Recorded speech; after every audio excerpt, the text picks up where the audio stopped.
In the season 1 finale, we interview my mom about her frightening first-hand encounter of an urban legend of a faceless ghost in the Waiʻalae Kahala area of Hawaii. This episode is sure to scare the pants right off of you, but around here, we just like to say, I'm scared, but I like it.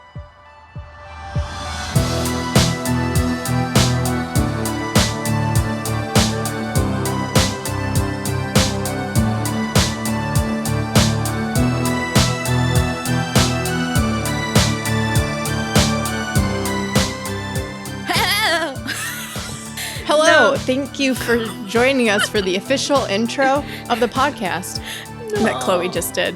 That was amazing. Oh my gosh, hi. I really hope that doesn't stay in. Well, hi, welcome. It's the season 1 finale, bitches. Can you believe it? It's the last episode of the season. I cannot personally believe it. We've got a lot of stuff to get to. This is a jam-packed, exciting Hawaiian episode. That's not how you say that, but I tried. Yeah, I appreciate that. You know what? We're just going to start it off normal. Any recommendations, anything creepy that has happened recently, any updates? You go first. Oh, I go first. Okay. You go first. I go first. Updates. None. Updates. Oh, wait. What? Oh. What? Oh. Did something haunted really happen forgot. to you? Like in real life? No, not. Oh. Something haunted did not happen to me, but I did watch something that made me feel ill. I watched a horror movie that made me feel ill. It felt evil when I was watching. Oh, God. What is it? Skinamarink. Oh, my Have God. you seen it? I started it, but I didn't finish it. It was actually good. Girl. Okay. Yes. It is a slow burn. It is a slow start. It's but a when slow you are fucking in burn. it is a slow burn. But you got to let yourself be immersed in the void. Right. You have to just let it kind of start to creepy crawl right under your skin. It gets under your skin and you just let it do its thing. And it picks up a little bit. It picks up a lot of it. I mean, it's still a creeping, like, subtle thing, but like, oh my God, after I watched that, I was like, I feel sick. I felt like I was going to cry, like, not out of sadness, just out of like terror and like discomfort. You know what? Ooh. Oh my God. Okay. Well, now I have to finish it because I was reading the reviews on it, and obviously it's like most of the reviews. Some people hate it. Some people hate it. Some people love it. So you're one of the lovers. Okay. I'm a lover. Oh, no, I really have to. One thing I did notice, like, this isn't a spoiler or anything. It's just the way, like, that grainy filter that they put over it. Really. I mean, I think like it may have actually just been film. Yeah, it might have just been filmed like in the dark or something. Yeah. But someone mentioned that like it kind of reminded them of being a kid when you're sleepy and it's dark. And so it kind of like triggers something like very niche, like in your brain. Yeah. Like it places a weird you memory inside that childhood dread for sure. Like, yes. You're back in that brain. Yeah. Where like you don't have like a fully logical brain yet. Your imagination is still a little wild. And it's almost like looking back, like in the beginning of that movie, it felt like looking back into like a old bad memory or like a nightmare. Yeah. Right? Yeah. Isn't that the feeling? Yeah. So, okay, that I got to finish it. Okay. Girl, like I have goosebumps. Skinamarink. I'm so uncomfortable. Like evil shit. Highly recommend. Oh my God. I mean, like that's something's wrong with the person who made it. That's how I felt about Hereditary. I couldn't get through it. I like I really try to think like, oh, should I just finish it? But every time I think about Hereditary, I'm like, I don't even want to go there with my energy. Oh, I love it. I love it so much. Oh my God. Okay. Anyway, I would love to hear your updates. Okay, so I've been watching less stuff and I've been reading more. So if there are any book lovers, maybe you can recommend something to me. But right now I have like 5 or 6 books that I'm reading at once. I'm dying to know what they are. Okay, so the first one I'm very close to finishing. I think I could finish it today. Is The Near Witch by V.E. Schwab. Okay. That is very good. so far. It picks up. What Moves the Dead by somebody. Yeah, that one. Oh, gosh, I gotta look it up. T. Kingfisher. What Moves the Dead by T. Kingfisher. Mm-hmm. That one is very fun so far. I heard it's gonna get quite grotesque, so we'll see. Okay. There's another one called the London Seance Society. I haven't really started that yet, but it's kind of popular right now. Oh, I don't know. I'm sorry, I need to know. London Seance. The London Seance Society by Sarah Penner. And I think probably the most popular one that I'm reading right now is The Ninth House by Leigh Bardugo. Yeah. Have you read that? No, I don't know if that's my cup of tea. For those who don't know me personally out there, shout out to you, listener.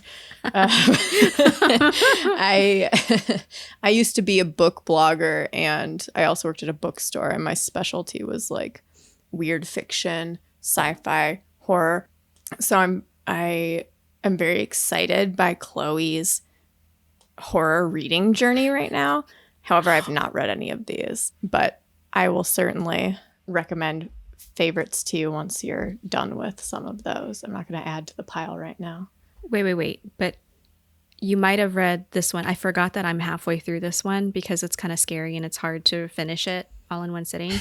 But it's, oh God, I have to look up the author name. You're going to ask me. Hold on. I am going to ask you. Okay, so are you familiar with the author Koji Suzuki? Yes. Ring? Yes, okay, dude. So I'm almost done with The Ring. Hell yeah. The first one. There's like a trilogy apparently. Yeah. Guys, if you like the Ring, or maybe if you didn't, I recommend this book. It's actually kind of disturbing in some ways, like really disturbing. Like yeah, but it is quite the dark book, but it's totally different from the films. Totally different. And I recommend it. And I also bought Dark Water, but I haven't opened it yet. Ooh. Dark Water. Hell yeah. I know. Hell yeah. I know. Those are really scary, though, because it's like real, like straight up horror. Rather, the other ones I'm reading are more like they're thrillers, sci-fi. Mix. Yeah. So, yeah. Yeah, we also have a book a book face is what I said. We also have a bookstore here called Skull Face Books and Vinyl. Ooh, hell yeah. It is the only black painted skeletons in the front window, dark academia, not really, but on its way there type of store. Okay. The only one I can think of on this island in Hawaii. The spookiest place to be. It is fabulous. That's where I found some of the books I'm reading now, and I'm just having so much fun with it. Hell yeah. I do want to shout out to our donors. So my mom donated again. Oh, thanks, Mom. Thank you, Mommy. And my mama-in-law. I don't know if I thanked her in a previous episode. I really can't. I don't remember either. So just in case we didn't, thank you. You are wonderful. And I know you're listening. So love you. So if you would like to support us, you can donate to us at our Ko-fi account at I'm Scared, But I Like It. As our listeners may know, I, Chloe, was born and raised in Hawaii. On this show, we always try our best to pronounce and spell words from different cultures correctly. And this particular story revolves around a specific location that is commonly referred to as Waiʻalae. Locals say Waiʻalae, but the correct pronunciation would actually be something like Waiʻalae, as the letter W is supposed to be pronounced as a V sound. However, in this episode, we are going to make an exception, as I personally have not heard one person in everyday life say Waiʻalae. It's always Waiʻalae, like on the news, friend to friend, around town. It's always been Waiʻalae. Or if you think about like Waipahu, Wailua, Waikiki, Waikoloa, things like that, it's still with the W. So I think just for familiarity's sake, we're going to go with Waiʻalae. I just wanted to take a moment to at least acknowledge what it should sound like. And we thank you for your understanding, and we hope you enjoy the show. Our story unexpectedly begins with the history of immigration to Hawaii. Contracted laborers from China, Japan, Portugal, Puerto Rico, Philippines, Korea, and Okinawa traveled to Hawaii to work in pineapple, coconut, and sugarcane plantations. As many returned back to their homelands once their contracts ended, some stayed and started a new life in the islands.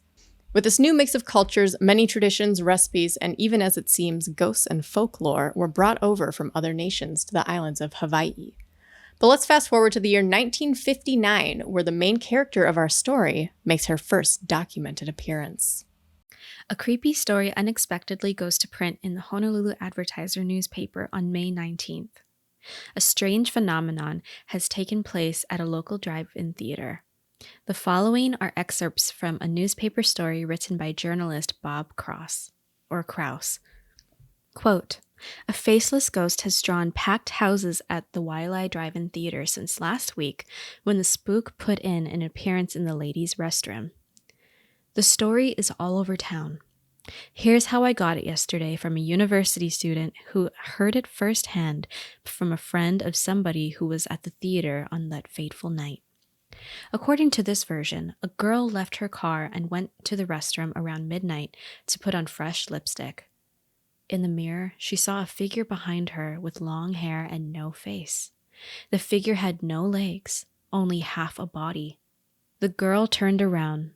There was nobody behind her, but the door slammed shut and locked. The poor girl screamed and fainted.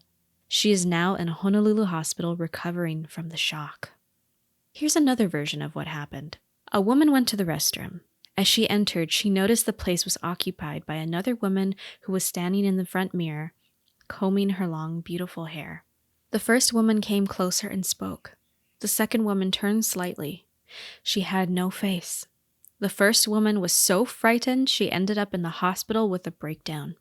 End quote. The manager in charge at the time claimed that he and his employees never experienced anything paranormal while working there. The manager believed it was a local trickster in the area waiting near the girls' bathroom, but admitted that he never actually saw any such trickster himself. He did admit, however, that these rumors of a faceless ghost drummed up a lot of business, with droves of people showing up just to catch a glimpse of that ghost.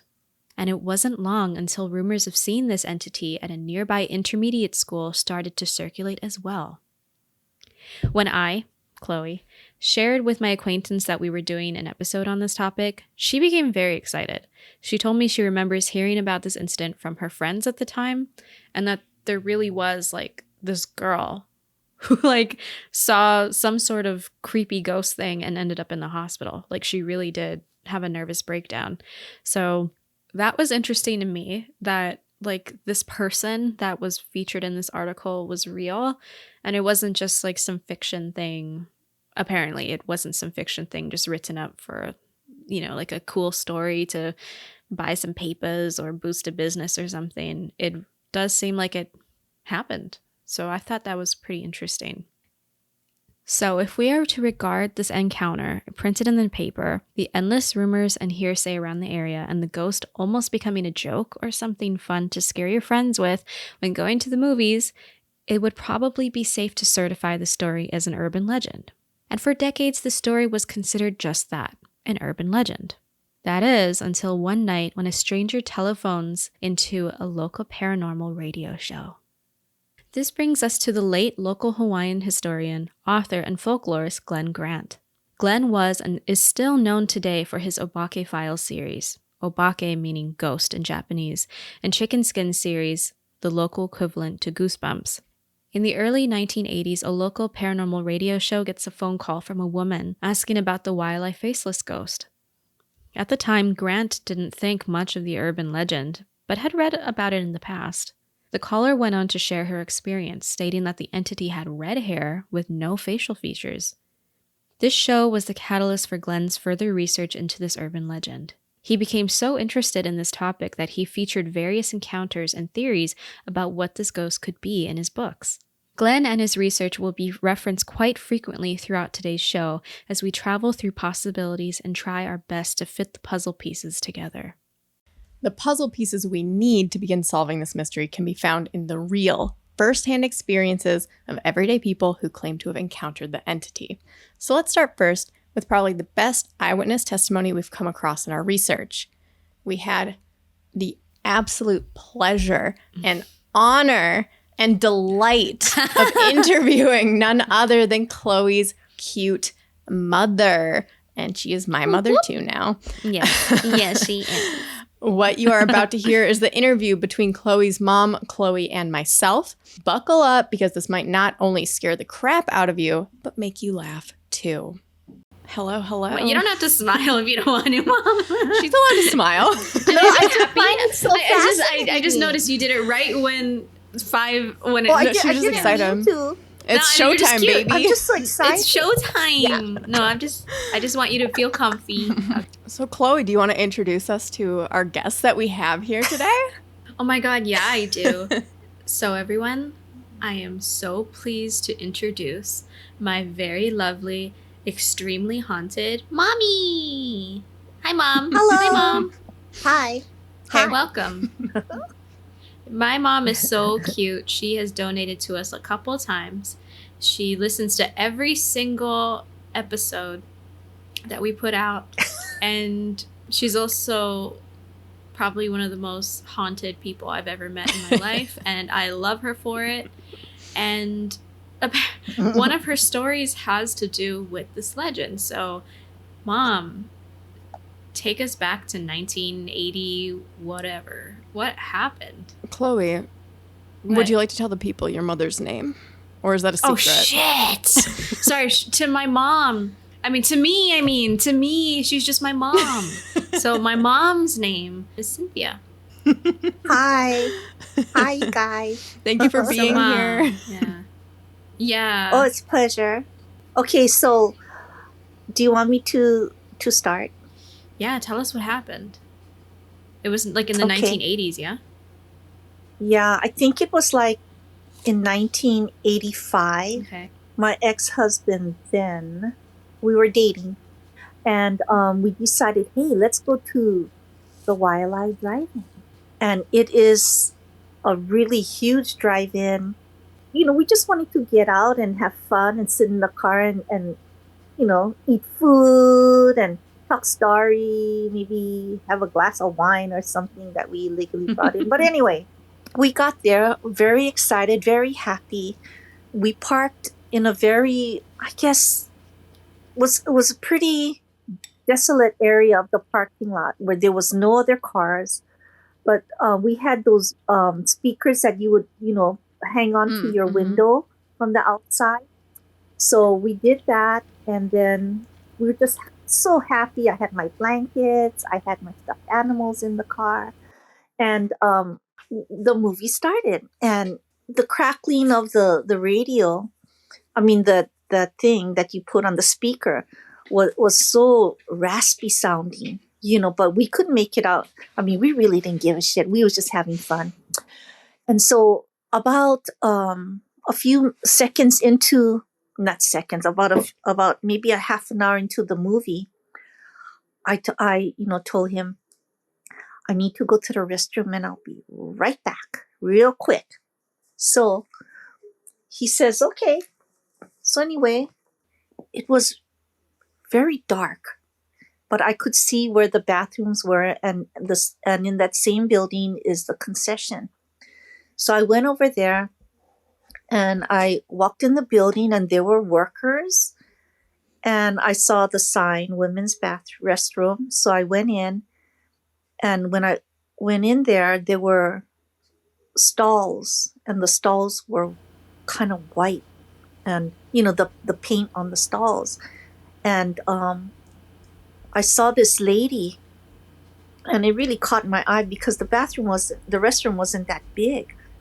But I saw this woman standing in front of the paper towel dispenser facing the wall. And I found it really odd because, you know, I just had this creepy feeling like something was wrong. And she didn't move. She was wearing like a white dress that came past her shin bones. Like a, what do you call those? Like maxi A maxi dress, yeah. dress. Yeah. And it was sleeveless, and she had long black hair that was kind of all rattled and messed up. Anyway, I decided, hell, you know, I gotta go to the restroom. So I walked in the stall. I didn't hear a sound from outside, and I thought, is she still out there? So I, you know, anyway, I just found it very odd. And so after I was done, I came out of the stall and I went to wash my hands, and she was still standing in front of the towel dispenser, just standing, not moving, not nothing. And Nope. so I mustered up my Big courage. nope. Big nope. Yeah, I would have just And- been like, you know what? yeah. I'm fine. My germs. Yeah. I have antibodies. I'm gonna be okay. I'm just leaving. I'm just gonna go. I'll be fine. No, I couldn't do it. And as scared as I was, Hygiene came Hygiene first. first. Yep. yes. So I washed my hands. I washed my hands with the soap, did the pump thing with the soap, came out, and was just standing in front of the soap dispenser. I mean, the towel dispenser, and I needed the goddamn towel. Wipe my Because hands. honestly, we can't have wet clothes either. No, We're on a date. absolutely That's not. right. Come on. It's date night. That's right. And I wanted. Jesus. That's right. Yeah, we get it. So, anyway, I mustered up the courage to speak to her. And so what I did was I stood kind of like far behind her, not maybe like 10 feet away from her. And I said, "Excuse me, are you okay?" And she didn't answer. She just stood there. And I said, "Hello?" And she slowly turned around to look at me. And I was shitless. I was like, oh my God, this lady's going to kill me. What's going on? She turned around and I screamed so loud because what I saw, I am sure no one would believe me, but what I saw is this woman with no eyes, no nose, no mouth, no face, no eyebrows, just skin.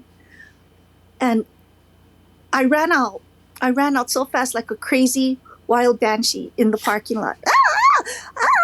And I got in the car and I said to my date, there is a woman with no face in the bathroom. And he's like, come on. What are you doing? I said, I'm telling you, I am fucking serious. There is a person, a woman in there with a white tattered dress with no sleeves, long black hair with no face. And I said, and he said, no, come on, you know. And I said, all right. And then what I did was I turned around to look out the back window of the car, and there she was. No. Nope. And Nope. she, Oh God. oh my, I'm getting goosebumps. I'm getting chicken skin God, right like now. even And imagining that is like just so Oh my God. terrifying. so she was way back. I could see her way back and behind the car, coming closer and closer. She had no legs. Her body swooshed towards us. He turned around. And he said, what the fuck? By the way, this date is my dad. Yeah. Yeah. My mom's date was Okay, my dad. And I said, oh my God. And he said, what the hell is that? I said, she's coming. Hurry. Start the fucking car.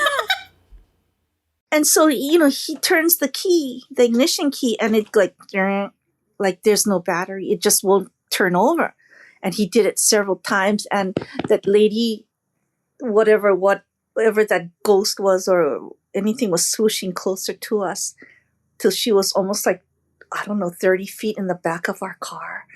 And he turned around and he saw that she had no face. And he said, what the fuck? fuck? What the fuck? Why, this goddamn car. And finally went, vroom. He started the engine. And he had one of those column steering things, put it in drive and all that. You don't know? Okay. So he put it in drive. He had a Mercury Comet, and was such a nice, fast car. And he burned rubber on that pavement. We took out the speaker from the window. It broke off, and the window didn't break though, but the speaker did. And we just burned rubber, peeled out of the parking lot. And I kept turning around looking, and this lady was getting close, almost up until the back of the car. And when we reached a certain point, like where the booth is, where you buy your ticket and you exit the drive-in, she stopped and she went boom backwards. And her whole being, her whole body, we saw her go like this, and she just stopped right here. She wouldn't go beyond the parking lot. What the fuck? And I swear, I think I must have peed in my pants. I swear I did. And I told him, Did you see? Now you believe? He says, I saw it.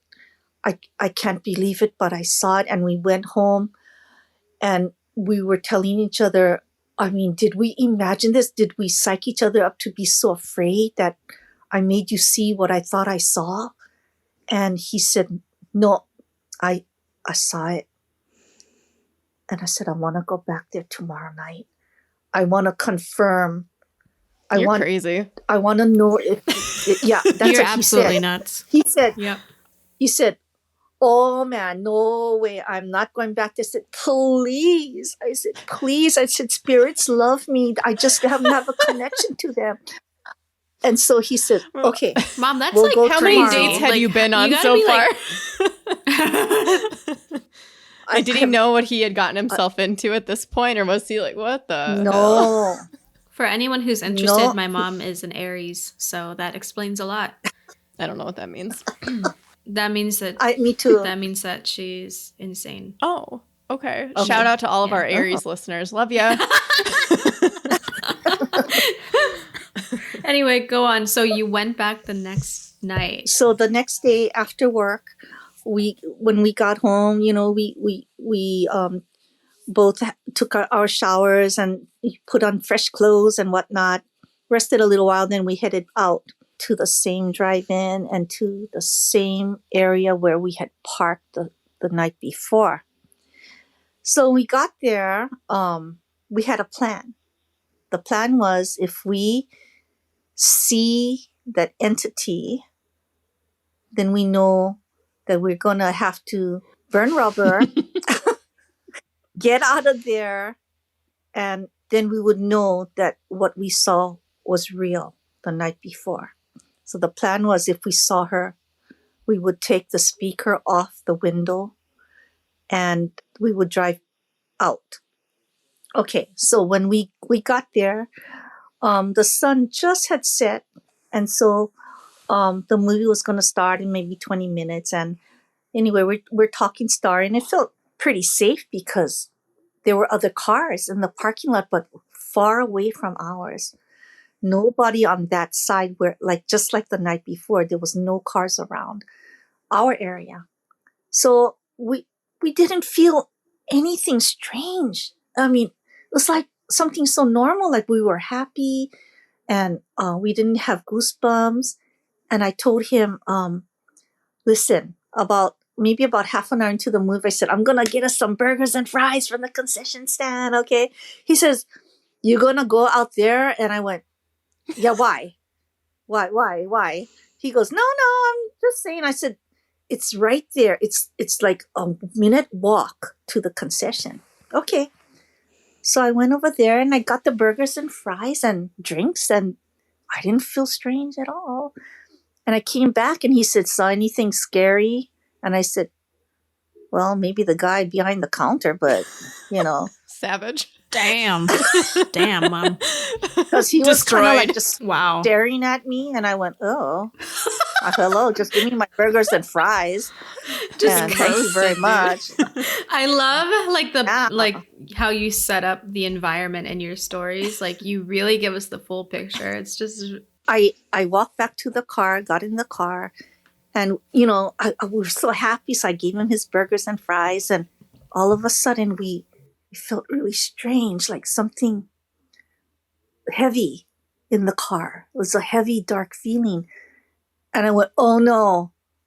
And he said, "What?" I said, "Don't you feel it?" He said, "I'm feeling something," and we both at the same time we turned around to look out the back window of the Mercury comet, and there she was. Stop. She, oh my God, she had the same white dress on, no face, no mouth. It was like just skin covering her face and her tattered long hair. And she still had no what the legs. fuck? And she was like in the sky, just coming towards us, like not in the sky, but in the parking lot, lifted, elevated somehow. And she's like coming really quick onto us, and Kind of hovering? yes, hovering off the Okay. ground. Ew. And we both saw it, and your father screamed. I don't know if I've ever heard Dad scream. He did. He went, "Ah!" That's what he sounded like? Damn. Okay, well, that's embarrassing. Yeah, like no, it was scary because I was screaming. I was oh horrified. yeah, I mean that's really I creepy. was horrified, and I said, "Hurry!" And this time the car started, and he put it in Set drive. of speakers. No, That you didn't pay we for. didn't. We took it. We took it off. We had that was the plan. If we saw this thing, then we would take out the speaker. And that's what he did. He took the speakers off. Okay, we're not damaging that one. And actually, one of the other reasons why we went back there is to tell the attendant that we broke it so we could pay for it. Oh, sorry. I'm sorry to slander your name so quickly. I slandered you. I'm sorry. Yeah, I'm so that sorry, is Mom. one of the Wow. other reasons why we wanted to go also back there, because we didn't want to be leaving the place with a vandalized speaker. Like they remember you from last night and you're like, okay, look. Well, that we're just trying to be honest, right? That's good. It's like we saw a fucking ghost and we want to pay for the speaker. Wait, did you say that to them though? No, I'm telling you. I was like, Yeah. what would they say? Okay. Yeah. So anyway, he started the car, and when we turned around, after we saw her, we turned around at the same time, right? And the lady was coming again towards us to the back of the car. And so when he started the car, put it in drive, we didn't burn rubber as bad as the night before, but we went pretty fast. And the lady again stopped at the boundary. She would not follow us out of the parking lot boundary. That's so weird. And so we stopped the car. We stopped right there because we had to see, check the traffic. We could turn right, go back down the right way. And so we turned around, and she just kind of went back to the back. Her body just went backwards, floated back to the parking lot of that boundary line. We didn't have computer back then. Maybe the rich and elite people did back then. I don't know, but we didn't have one. And so we went to the bookstore to look up about ghosts and stuff like that people see and experience in Oahu at the Waiʻalae Drive-in. And there it was. In a book, we read that there was a faceless woman living in or taking home in the Waiʻalae Drive-in parking lot. We were not the first people to see it and experience it. But there are a lot of people that will not talk about it. It's so scary, So anyway, from when we went home, we admitted to each other, yes, this was real. This really happened. And I just cried. I was so scared. And he never spoke about it. We never spoke about it again. Wow. Up until Chloe yeah. asked. So some of you may know from past episodes that my father passed away back in 2021. And luckily, I was able to ask him maybe I think like a year or two before he passed about this story. And, you know, because my mom told me the story and I was like, bullshit, you know, you're just trying to scare me. Like, that's such a popular legend around here. And of course, I asked you, did you know about the legend beforehand? And you were like, no. And I was like, okay, that's creepy. And since there was a witness, another witness, my dad, who is a very straight up kind of dude, he was very honest. And I mean, he was a prankster. He was like a jokester, but not when it comes to that kind of factual stuff. Right, Mom? He was very logical. Very. His thinking was very logical. And it's like there always has to be an explanation that made sense to him to believe something. Right. And so I asked Dad, like, is Mom just bullshitting me? Did you guys actually see that? And I swear to God, like, he turned pale as a sheet. He kind of like recoiled into his chair a little bit. Recoil's a very dramatic word, but you know, he kind of just like shifted a little bit and looked very uncomfortable. And he said, yeah, Chloe, it was real. It happened. And then he grabbed the remote to the TV. He just blasted the volume and he just like zoned out. He did not want to talk about it anymore. And that's when I realized, oh shit, I think this really happened. Because Dad would have, I can tell when my dad's joking. He was clearly uncomfortable. And like, that was something about my dad. He did not like to think about old uncomfortable memories, right, Mom? Like he was really, he really didn't like to talk about the past all that much unless it was like something he missed. But talking about uncomfortable stuff, he would just clam up and shut it out. And he shut this out. So he was clearly very affected by something.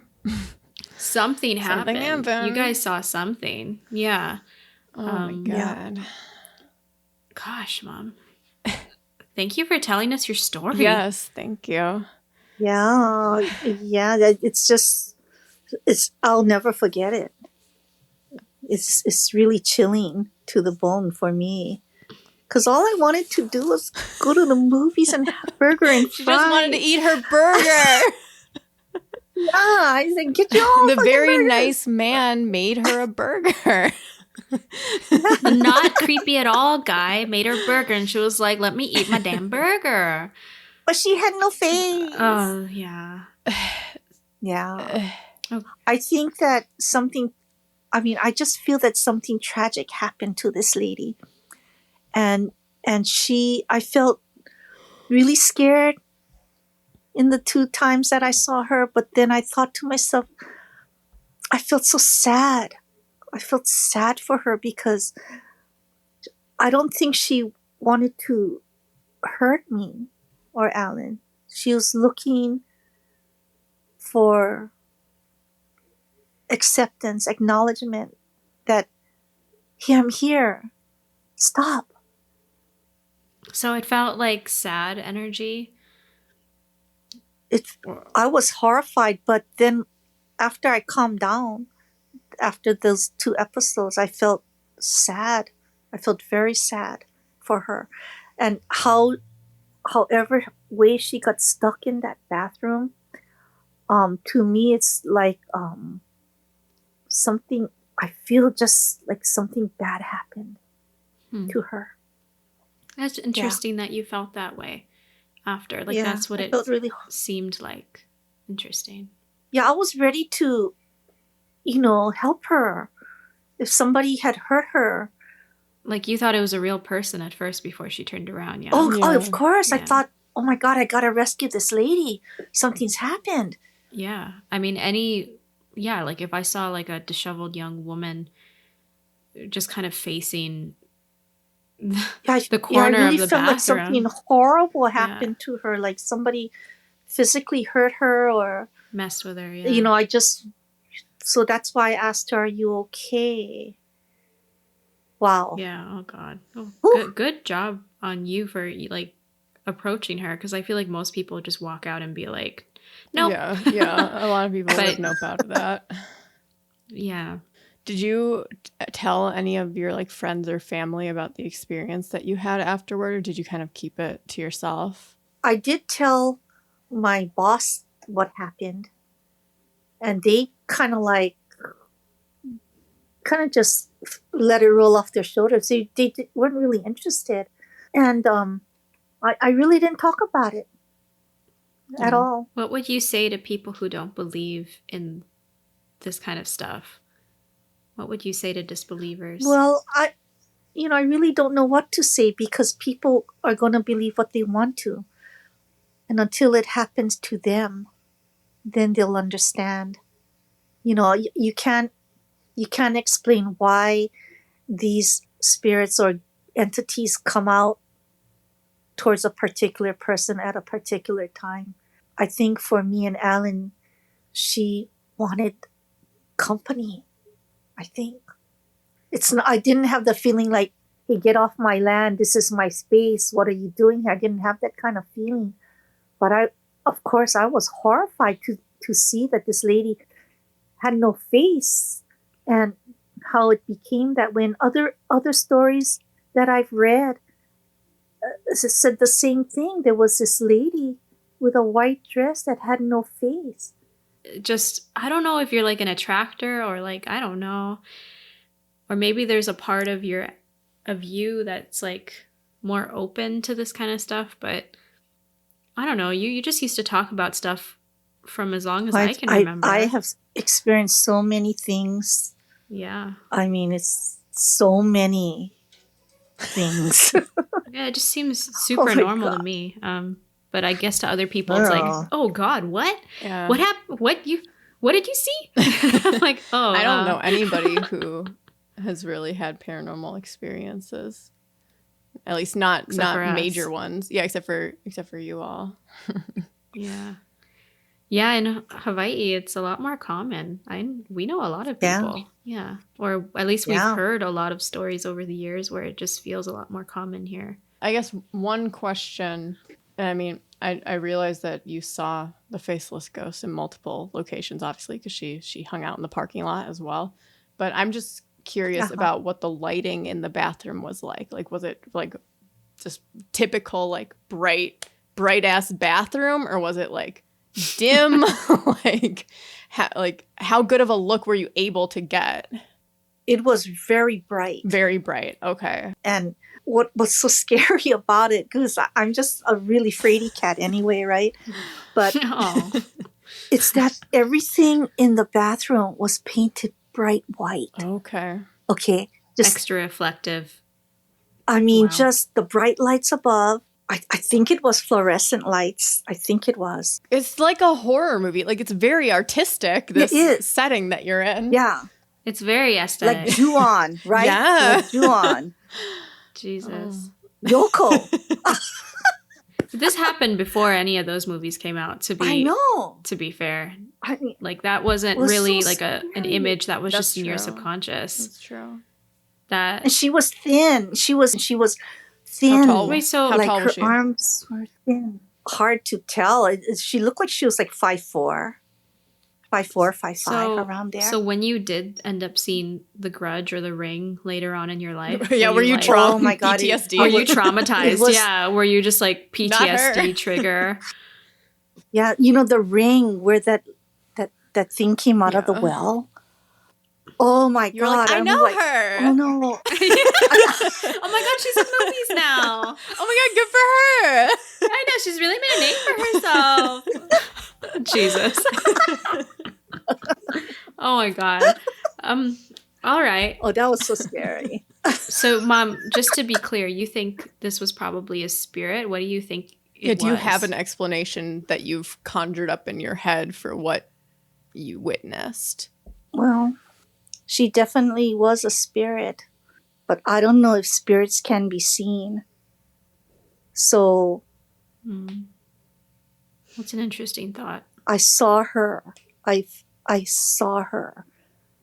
I mean, she was like 10 feet away from me. But do you think this could have been like a human prankster? Like, do you think this could have No. been a person? There's no human prankster. No. Because I was thinking, like, you know, maybe if the Waiʻalae Drive-in Theater was maybe down on their luck, maybe times were hard and they wanted to bring in some business or something, right?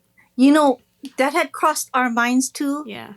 That maybe somebody was dressed up like that and put just like something like a mask on. And we thought maybe somebody did that to just scare us. Yeah. But the explanation of the ghost, that entity that came towards our car twice. With no in legs. the same fashion with no legs and no face. How is that possible? And other people, after we seen that, we went to the bookstore to read about it, that other families had encountered the same thing at the Waiʻalae Drive-in. Yeah, I think, you know, maybe it's not impossible that could have been a prank. Maybe they had like wires or something. But I feel like, A, people would have seen that. And B, it's kind of hard to fake no legs. It's very convoluted. Okay, it's a convoluted prank. And also you lose money on all the speakers getting busted as people are rolling out of there. See, that is why we went earlier. We just, you know, like when we got there, it was still like dusk. But we had to wait like 15, 20 minutes for the show to begin when the sun go down. So we could see in the parking lot. We could see the cars. We could see the lights, you know, everything in the parking lot. There was no strings. We thought for sure, okay, maybe somebody could have put a string and hoisted this kite zip line or something. Like taking a woman. He's zipline the ghost. But there was nothing there. Yeah. We looked really hard and there was nothing there. You know what else is weird? It's what you mentioned earlier, Mom, that this spirit, since the Waiʻalae Drive-in Theater was shut down, right? Yeah. This entity has been seen across the street at Times Kahala. Times, for those who don't know, is like Safeway or Vons or... Yeah. Is Vons or did I just make that up? Vons is like Safeway. No. Yeah. Right. So it's a grocery store, right? It's a supermarket. Yeah. She's also been reported at Kahala Mall, which is also right across the street, in the bathrooms and in the movie theater. And many stories came out after that. So that's what makes me think it's not exactly a prank, because what's the benefit? Yeah. What are you getting out of that? Right? Yeah. And to have it in so many different locations after the fact, it doesn't make a lot of sense. It doesn't seem profitable. Well, I had a flashback just now. What? You know, I went to the Kahala Mall movie theater. You saw her again. And oh my God, no. So don't you dare. What? I was telling one of my friends about what I saw at the drive-in, right? This is many years later. Yeah. So we went in to watch a movie.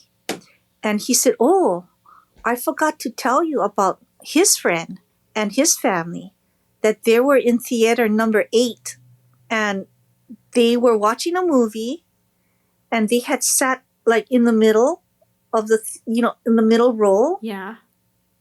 And they said that they saw like a shadow before the lights went down. They saw a person in the corner on the top row, just sitting there in the corner. Ew. And so anyway, when the lights went off and the movie started, everybody's eating popcorn and having a good time. They turned around. Right in the back of them was this person staring at the back of their heads. A woman in white with no face. I haven't and I said, heard you this fucking story. bring me here. Yeah, he tells you that story as you're entering the movie by theater. the way. Oh, yeah. But yeah, let's have a good time. Like, what? I am not sitting in this theater. We are going to go Mom. to another theater and watch another movie in the next, number 10 or number 1 or whatever, but not here. You're like, I don't want to see her ever again. Oh my God. We did not have a good couple first encounters. I refused to sit in there because I felt the chills when he told me that. And I said, and you had the nerve. And you never spoke to him again. Not really, no. Damn it. No. Oh my God. Oh my God. How rude. He didn't know that was like a trauma trigger for you. Wow. He's like, wait. And I said, no, I'm not fucking waiting. Bring the popcorn. Oh my God. We're going to another one. Let's watch another movie. Wow. Oh my God. Oh my God. I was so scared. So you see how prevalent these sightings are? That was in his friend, and Hawaii? his friend don't lie. His friend don't lie. His name was He don't lie. Well, obviously this is, a rumor, but still very interesting that that's a story you heard from another person in the community. That's very chilling. What's coming to mind is the reportings at Kahala.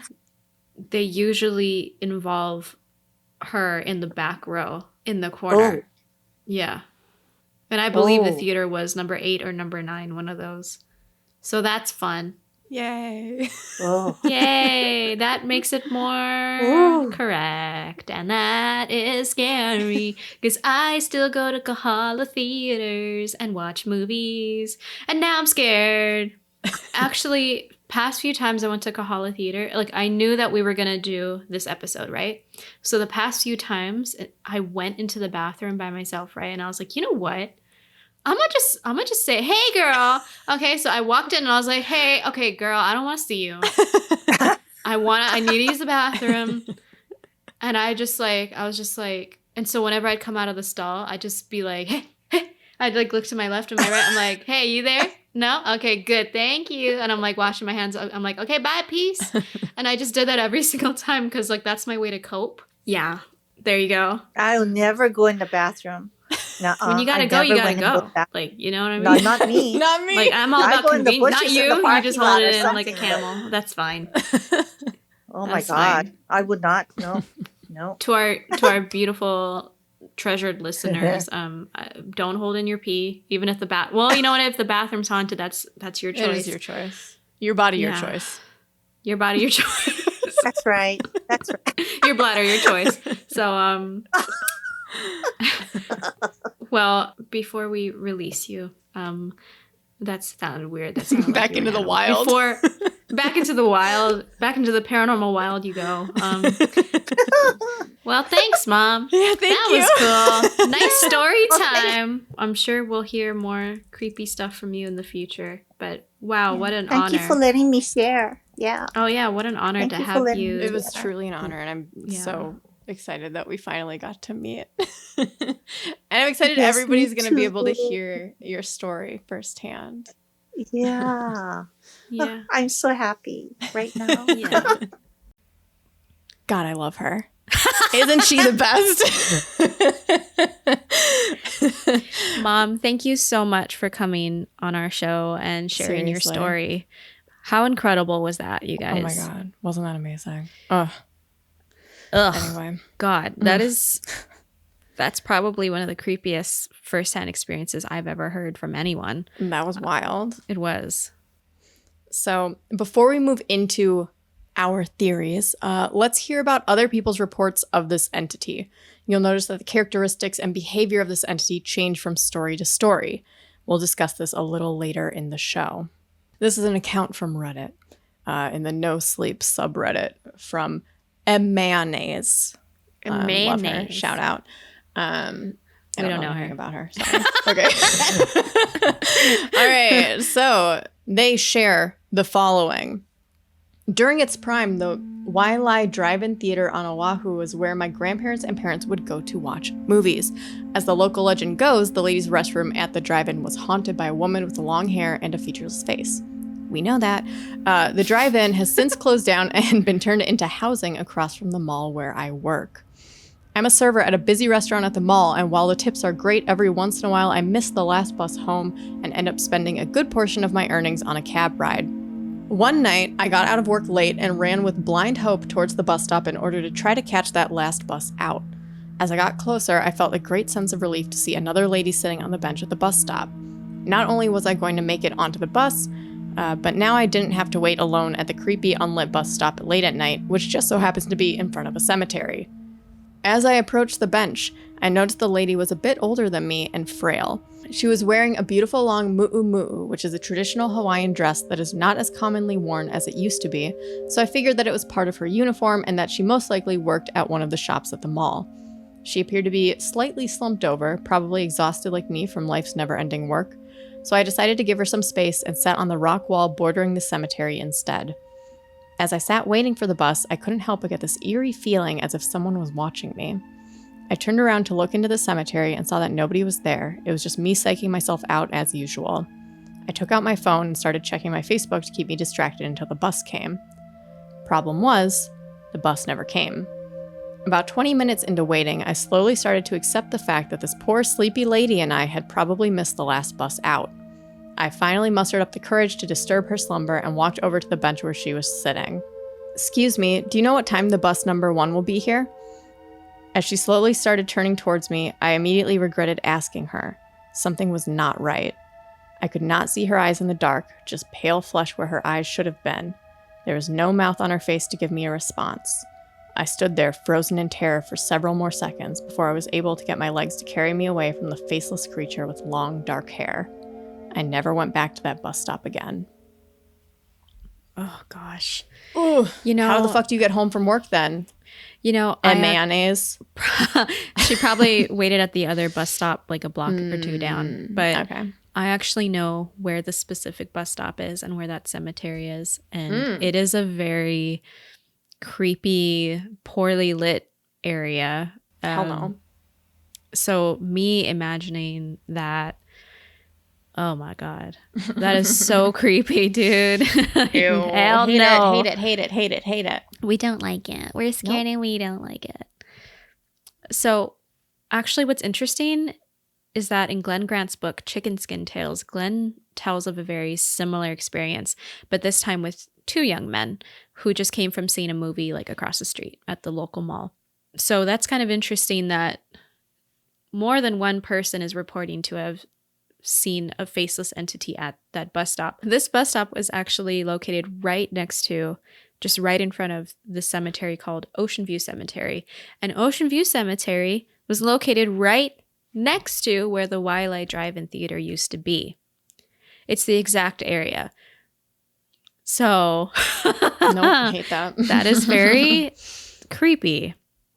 In Grant's book, Obake Files, Ghostly Encounters in Supernatural Hawaii, he shares several encounters with faceless entities reported to him over the years. I'm not going to read like through all the stories, but I will lightly explain a few of them. So one story claims a woman in the 1970s passed out in the drive-in theater's bathroom and had nightmares for years to come. Another story describes a woman in the 1960s screaming and running out of that same bathroom, claiming that she saw the entity hovering over the toilet in the stall and that she had like no legs. Another story goes into a sighting of a ghost all the way over at a Waikiki hotel. Other stories also claim of the same faceless woman entity being seen with like men who seem to be kind of in like a haze or some type of like hypnotic state, and then them turning out to be like dead or being found to be missing or dead later on. Obviously take that with a grain of salt because we don't know how true or not that is, but these are the stories, right? And a similar faceless entity was even spotted all the way over in Ewa Beach, which is very far away from the Waiʻalae Drive-in Theater where that used to stand. And this faceless entity was wearing a red kimono and holding a red umbrella. Plus, not only do these stories take place on the island of Oahu, but people claim to see the faceless woman on other islands too, most notably the island of Hawaii, also known as the Big Island. So let's start getting into our theories now. Theory number 1, a yokai from Japan. Throughout Glen Grant's research into the faceless ghost, he discovered that there were also many sightings of similar faceless entities in none other than Japan. He suggested the idea that this entity could be a Japanese yokai referring to ghosts, monsters, and spirits, some evil, some simply mischievous. In his books, he repeatedly refers to it as mujina, but there seems to be a debate on this. Some say the correct term is mujina, others say it's noppera-bo. let's take a closer look and decide for ourselves. Mujina are described to be magical badgers. Really, badgers that possess magic abilities who tend to dwell in forested areas. They are said to feed on smaller animals and occasionally transform into a humanoid form when no one's around. And this form is typically a small boy. However, Mujina are also known to be able to transform into faceless humanoids too, also known as noppera-bo. When they're in this faceless form, they apparently take joy in terrifying travelers on empty roads and paths. Which is like honestly relatable. I would do the same if I could. Noppera-bo, on the other hand, refers only to the faceless humanoid form. Several different yokai, such as kitsune or fox, tanuki, raccoons, and of course Mujina, the badger, can transform into a noppera-bo, which literally means faceless ghost. It's known to be able to blend into normal everyday settings, and its sole intention is to catch you alone and scare the living shit out of you. First, it will appear pitiful or helpless, then surprise the witness with a frightening blank face. Some stories even mention them looking like a normal person with a face, then they will wipe their face away. Yikes. Besides that, they tend to be harmless. Apparently, they can work in groups as well to give you a fright that you'll never forget. These humanoid faceless forms can show up as a man or woman, young or old, different attire, you name it. This could explain some of the differences in appearance from the different eyewitnesses. In my view, since we don't know what type of yokai it started off as there are like no reports of seeing any animals like badgers, foxes, or raccoons, which by the way none are found in Hawaii anyway. But we're also talking about magical animals, so I doubt they need to be real flesh and blood. It probably makes more sense to call this entity a noppera-bo instead of Mujina. Agreed. Yeah. This theory is why we laid the groundwork of this episode with the history of immigration to Hawaii. Is it possible that yokai came over with the immigrants from Japan all those years ago? Not only their belongings, foods, traditions, and ways of being, but their yokai too? There are no faceless ghosts in Hawaiian folklore, and not many in other cultures that immigrated to Hawaii either. According to our research, it seems that faceless ghost sightings of this nature weren't reported much at all before immigration. As mentioned before, there are stories of people dying or being taken over into the spirit realm by this faceless entity. It's worth pointing out that noppera-bo are not known to harm beyond a good scare and maybe some nightmares. In my opinion, from what I've read about this specific folk creature, this folklore, it really seems harmless to a fault. So the vibe seems different. The vibe does not feel super noppera-bo to me. Based on Chloe's mom's story, I don't know. I mean, I know that your mom referred to a vibe of like help me almost, or like sadness or whatever, but at the same time, like that doesn't even, like the emotional vibe of her experience and what we kind of get from these other stories doesn't really give me trickster energy. You know what I mean? Like it just seems like a different thing. Like I know that, was it noppera-bo or was it Mujina that said that, or maybe both, they can like be pitiful and helpless at first, but like I don't know. That's what really stops me too, is the way my mom described the energy and the vibe versus like the stories we hear from people. Yeah. So I'm really glad that you pointed that out, because that's actually a perfect transition into theory number 2, a classic faceless ghost. If we were to strip all cultural ties and folklore from this story, we would be left with a faceless ghost in a bathroom. It's worth asking, if ghosts are real, why would some of them appear to be faceless? According to theparanormalguide.com, faceless ghosts are believed to be unaware of their own identity. As a figure, they do not know who they are.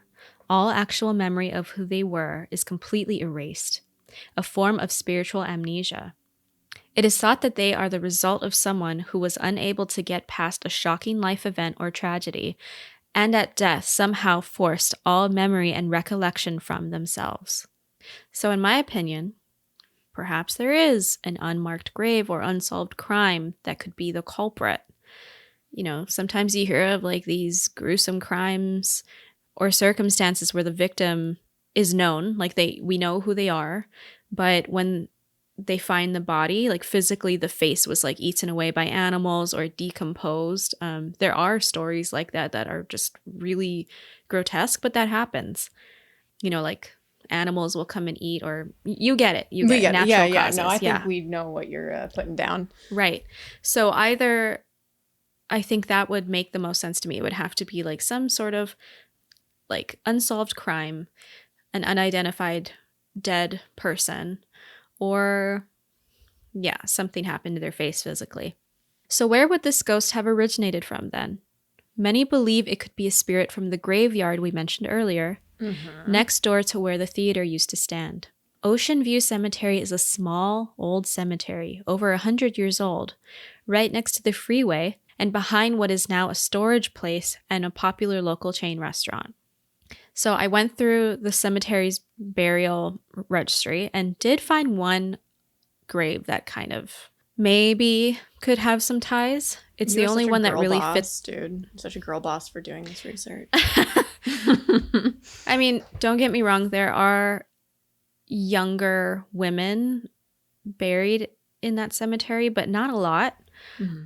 But one that was like an unknown in the registry, it's called Julia Unknown. And we'll have a picture of this in our show notes, but it's a gravestone that just says Julia.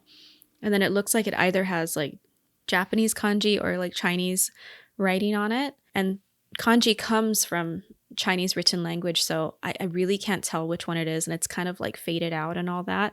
So if any of you read that fluently, maybe you can translate what it says. But yeah, I think that would be the only grave that would really fit the unknown bill. But at the end of the day, we simply don't know how many other undocumented occurrences and deaths occurred in the surrounding area. So sadly, we may never really know where the spirit came from, if it is indeed, you know, just like a regular faceless ghost of someone who was a human at one point, you know, because like noppera-bo seems to be more of like a mythical spirit or some type of it's from the spirit realm. I don't think it really represents someone who was living at some point as a human being. Oh yeah, and I also wanted to point out this spirit is reported over and over to not only have no face but to have no legs. Yeah. So what the hell is that about? If that was a real human being, okay, that was a real human being at some point, what happened to her legs? It's not just the face. Yeah. So that is terrifying, and that is so sad and scary to think about, right? Like, I don't know if any of you have seen The Haunting of Bly Manor on Netflix. Nope. Okay, well, you should go see it. There is this one faceless spirit in that show, and it's the same type of explanation of she can't remember who she is. So I would go watch that. I think it's excellent. But yeah, interesting to think that maybe it isn't some cultural thing or yokai or anything like that. Maybe it really was a real person. We just don't know. Yeah. Which leads us into our next theory. Theory number 3, a picture bride. Picture brides were young women of Japanese descent who were arranged in marriage over mere photos and letters. These women would travel to Hawaii to meet their future husband, but rumor has it not all these men were who they said and showed they were. We have heard very few whispers about this being a theory, but we found no evidence of this anywhere in our own research. If anyone has any insights, we're happy to be pointed in the right direction, and we can even do a follow-up on it. But for now, there simply aren't enough resources for us to believe this is of significance in trying to identify the entity. Hence, we're moving on to theory number 4, a hoax and the human mind. How realistic is it that this could be a long-running hoax? The prankster mentioned in the article would be all the way back in the 50s and mentioned that this prankster would shove paper under doors. There may well have been a real prankster at the time, but keep in mind that none of the eyewitness accounts involving the faceless entity involved paper being shoved under doors. Some reports do mention the locking of bathroom doors as well. There are even reports of fireballs seen above the parking lot, one even flying right into the movie screen. Is this the work of pranksters or just community chatter? So yeah, since these sightings of the faceless woman have been ongoing since the 1950s to the present day, I don't know, maybe it would have to be like a Scream franchise kind of scenario, right? Like where the job of scaring people or pranking people is like passed down or other people pick it up or something. But I just really can't. Honestly, I don't know if anyone's actually that interested or gives that much of a shit. I don't think that's happening. Like, to me, that is like, that would take a lot. I don't think anyone cares.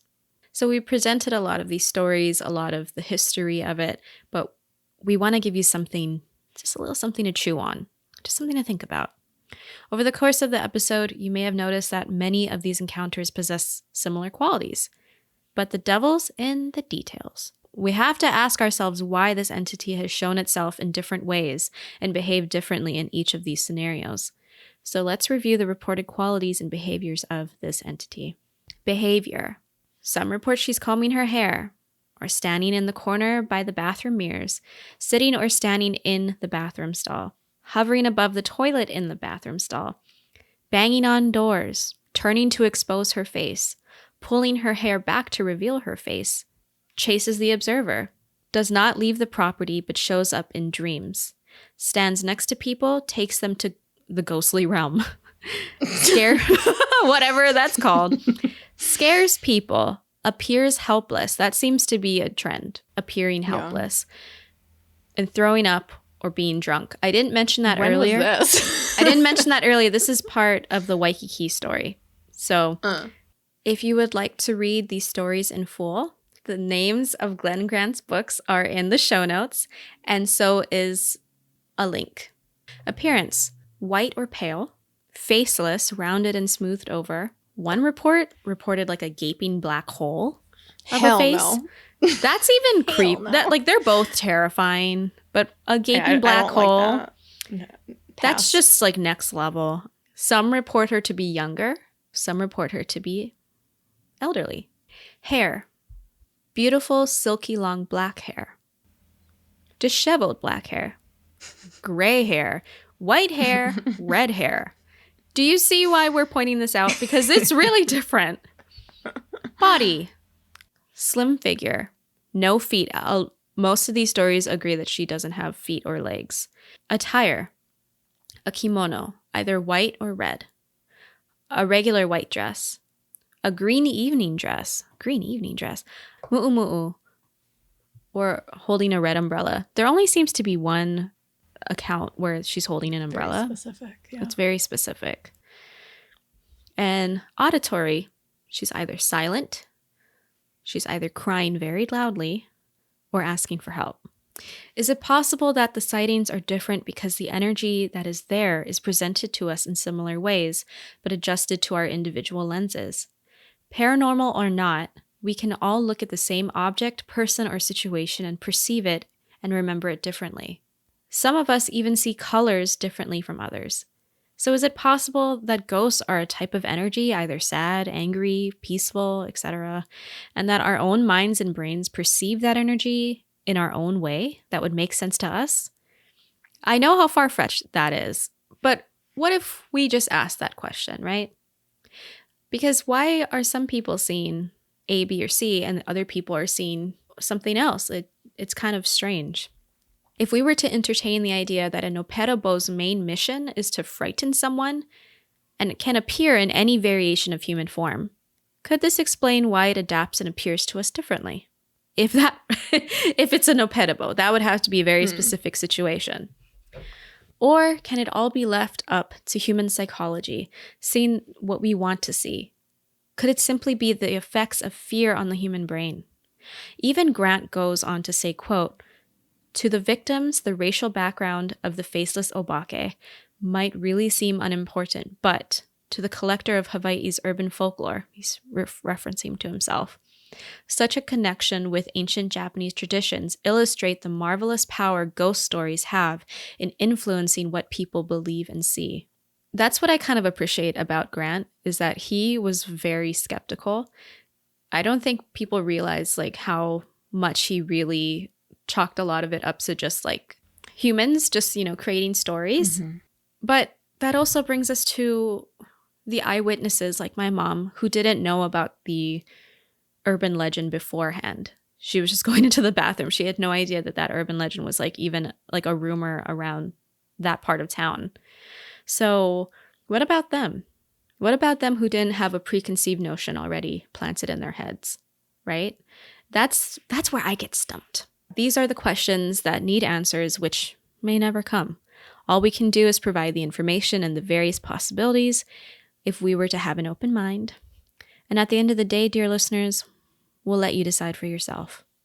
Final answer, Julianne, what do you personally think about this story? These stories. Multiple stories. I mean, first newspaper article, bullshit. That was my take on that. I really did like the noppera-bo option, but I don't think it necessarily adds up. And, having heard your mother's story, if what she experienced is what she experienced, like, I can't help but go back to my tried and true motherfucking, like, weird high strangeness take, which you kind of touched on as well with, like, if these entities or whatever are some sort of energy or something, if there's something that we can't explain and that our brains aren't necessarily equipped to interpret, like in a literal sense, like you interpret the microphone. I interpret the microphone in front of me as a microphone. I can see it and sense it or whatever. If we don't have the capabilities to sense these energies or travelers from other dimensions or whatever, whatever they may be. I don't know what they are. I'm just saying, I think it would make a great deal of sense due to the cultural folklore stuff that traveled to the island, for people who have that background of folkloristic understanding of spirits or whatever they may be. It makes sense for that to perhaps be projected onto whatever this is, even if it's not like literally that. Does that make sense? Is that an answer? I don't know. Yeah. Okay, great. What do you think? I've been researching this topic for months and months and months. And I have had a journey of what I think it is. And today, if I were to give an answer today, I believe my mom. I believe that my mom definitely saw something. I believe my dad did too.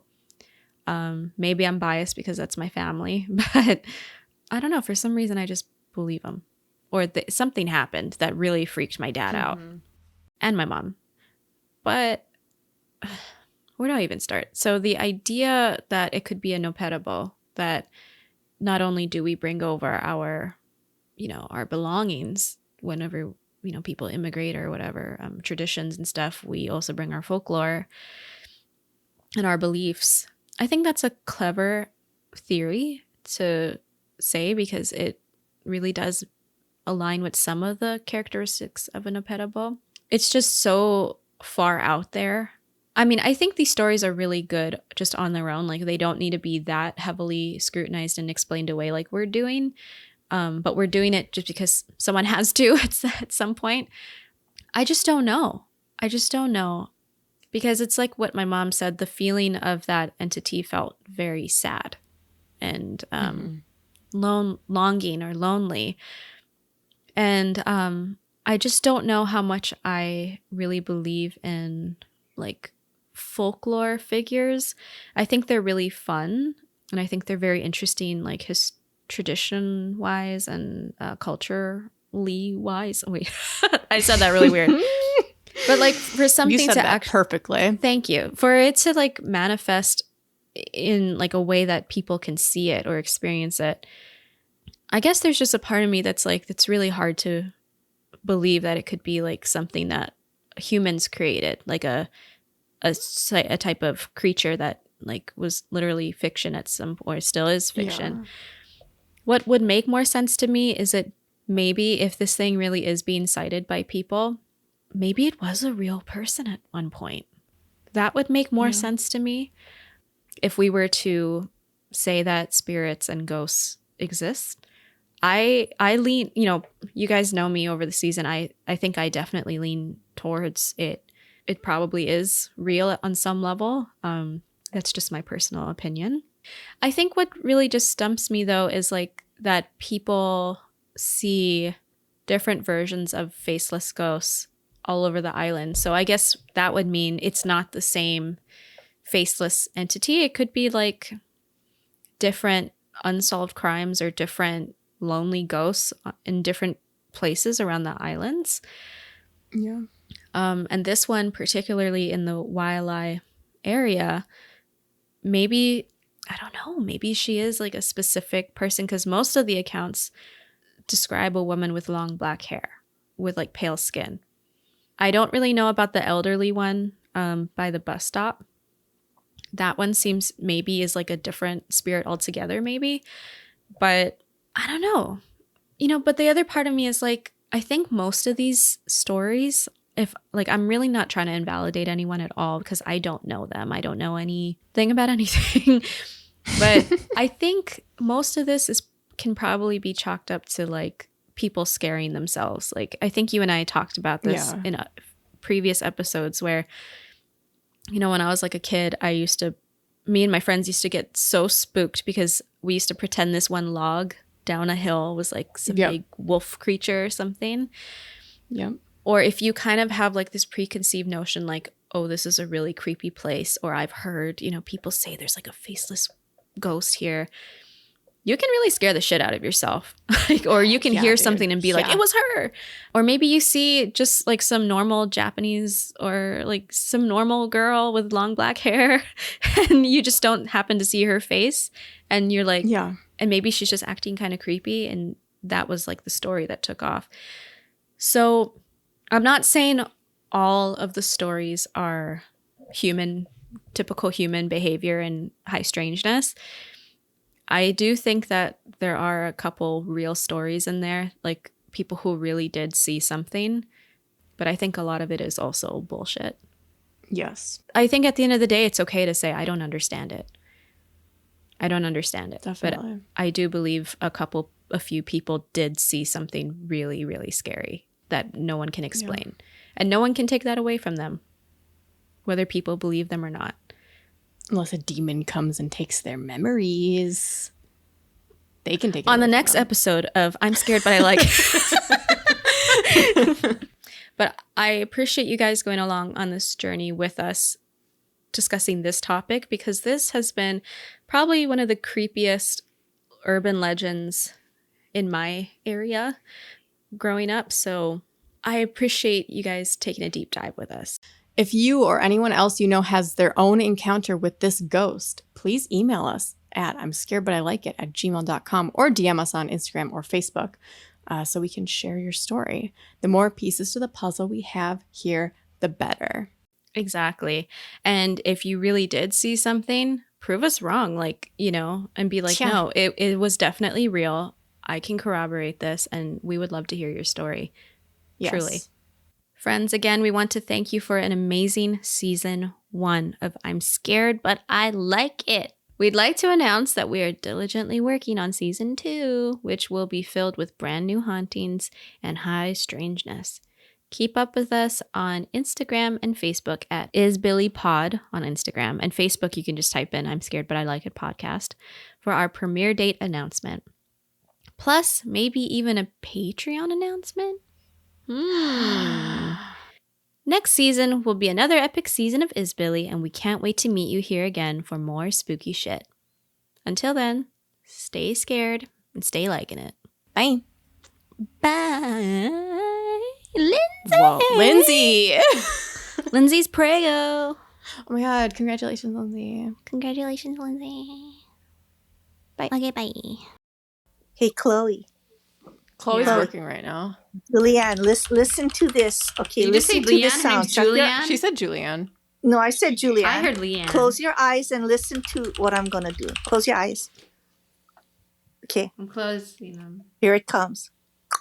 No! How dare you? What was that?